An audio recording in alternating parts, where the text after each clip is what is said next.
இந்தியாவில் கடைசியாக பிரதமர் ஒருத்தர் ப்ரெஸ் மீட் கொடுத்து எத்தனை வருஷம் ஆச்சுன்னு தெரியுமா?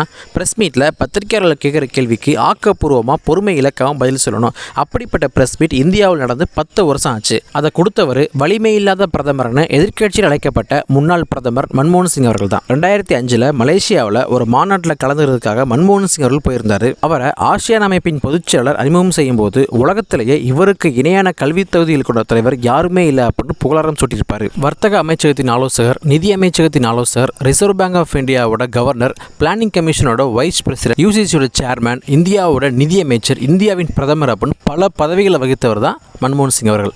இந்தியா சோசியலிசத்திலிருந்து கேபிட்டலிசத்துக்கு மாற காரணமான எல்பிஜி அறிமுகம் செய்தவர் மன்மோகன் சிங் அவர்கள் தான். இப்போ நடைமுறையில் உள்ள முக்கிய சட்டங்களான உணவு பாதுகாப்பு சட்டம், அடிப்படை கல்வி உரிமை சட்டம், தகவல் அறியும் உரிமை சட்டம், 100 நாள் வேலை திட்டம் போன்ற முக்கிய திட்டங்களை கொண்டு வந்தது மன்மோகன் சிங் அவர்கள் தான். அவர் இன்னைக்கு நம்ம கூட இல்லை. அவருடைய ஆத்மா சாந்தி அடைய நாம் இறைவனை வேண்டிக்குவோம். நன்றி.